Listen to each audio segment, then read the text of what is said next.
Lesson കഴിഞ്ഞതോ കഴിഞ്ഞ്, ഇനി അത് ആലോചിച്ചിട്ട് ഒരു കാര്യവുമില്ല അല്ലെ. അപ്പൊ ഒരു പുതിയൊരു സ്ട്രാറ്റജിയാണ് അടുത്ത എക്സാമിലേക്ക് നമ്മൾ യൂസ് ചെയ്യാൻ പോകുന്നത്. അതാണ് നമ്മുടെ സ്റ്റഡി ലെസ് സ്റ്റഡി ഡെയിലി എന്നുള്ള സ്ട്രാറ്റജി. അപ്പൊ ഇനിയുള്ള ദിവസം എന്ന് പറയുന്നത് നമ്മളിതാ കണ്ണിൽ എണ്ണ വെച്ച് പഠിക്കാനോ അല്ലെങ്കിൽ എന്താണ് ഉറക്കം വഹിച്ച് പഠിക്കാനോ ഒന്നും അല്ല നമ്മൾ പോകുന്നത്.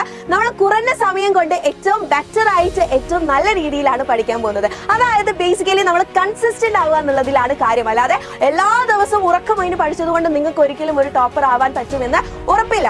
ഓക്കെ, പക്ഷേ ഏറ്റവും ഇവിടെ മാറ്റർ ആയിട്ട് വരുന്ന കാര്യം എന്താണെന്ന് പറഞ്ഞാൽ കൺസിസ്റ്റൻസിയാണ്. നിങ്ങൾ കേട്ടിട്ടുണ്ടാവില്ലേ, consistency is a key to success എന്നൊക്കെ ഒരുപാട് ഡയലോഗ്സ് കൺസിസ്റ്റൻസിനെ കുറിച്ച് പറയുന്നുണ്ട്.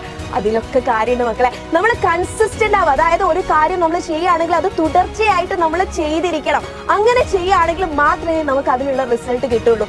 അതിനുള്ള ഒരു എക്സാമ്പിൾ ആണ് ഈ ഒരു strategy, that study less study daily.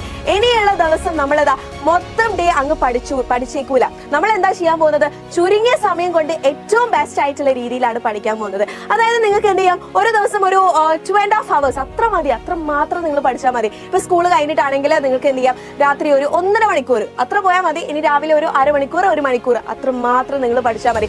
ആ പഠിക്കുന്ന സമയം ഉണ്ടല്ലോ, ആ ഇരിക്കുന്ന സമയം ഉണ്ടല്ലോ, ആ പഠിക്കണം എന്ന് വിചാരിച്ച് നിങ്ങൾ മാറ്റി വെക്കുന്ന ആ ഒരു സമയം ഉണ്ടല്ലോ, ആ സമയത്ത് നിങ്ങൾ എന്ത് കൊടുക്കുക, നിങ്ങളുടെ ബെസ്റ്റ് കൊടുക്കുക. ബാക്കി ആക്ടിവിറ്റീസ് ഒക്കെ അങ്ങ് മാറ്റി വെക്കുക, ബാക്കി ഡിസ്ട്രാക്ഷൻ മാറ്റി വെക്കുക, ഫോൺ മാറ്റി വെക്കുക, ജങ്ക് ഫുഡ് അവോയ്ഡ് ചെയ്യുക. എന്നിട്ട് നിങ്ങളുടെ ഫുൾ കോൺസെൻട്രേഷനും ഈ ഒരു സമയത്ത് നിങ്ങൾ കൊടുക്കുകയാണെങ്കിൽ ഇത് തന്നെ ധാരാളം. ഞാൻ 100% നിങ്ങൾക്ക് ഉറപ്പ് തരാണ്, ഈ ഒരു സമയം തന്നെ നമുക്ക് ആവശ്യത്തിൽ കൂടുതൽ തന്നെയാണ്. ഈ സമയത്ത് തന്നെ നിങ്ങൾക്ക് നിങ്ങളുടെ ഹോംവർക്സും തീർക്കാം, നിങ്ങൾക്ക് ഓരോ ദിവസം പറഞ്ഞ പോർഷൻസും നിങ്ങൾക്ക് പഠിച്ചെടുക്കാൻ പറ്റും. ഓക്കെ, അപ്പൊ ഇനി മുതൽ നമ്മൾ ഫോളോ ചെയ്യാൻ പോകുന്ന സ്ട്രാറ്റജി എന്ന് പറയുന്നത് വളരെ സിമ്പിൾ ആണ്. ഓരോ ദിവസവും ചുരുങ്ങിയ സമയം കൊണ്ട് ഏറ്റവും ബെസ്റ്റ് ആയിട്ടാണ് നമ്മൾ പഠിക്കുന്നത്. ഇതിന്റെ ബെറ്റർ റിസൾട്ട് നിങ്ങൾക്ക് വരുന്ന ക്രിസ്മസ് എക്സാമിന് കാണാനും പറ്റും. ഓക്കെ, അപ്പൊ ഈ ഒരു ചാലഞ്ചിന് നിങ്ങൾ റെഡി ആണെങ്കിൽ താഴെ കമന്റ് ബോക്സിൽ ചാലഞ്ച് അക്സെപ്റ്റഡ് എന്ന് കമന്റ് ചെയ്യാം.